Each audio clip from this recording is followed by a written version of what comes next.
Tumakas na tayo, takasan na natin ang mundo. Magtago papalayo sa mas tahimik at payapang mundo.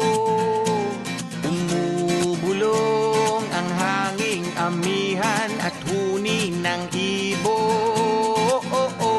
Dumudulog at tinatawag na tayo ng buhay.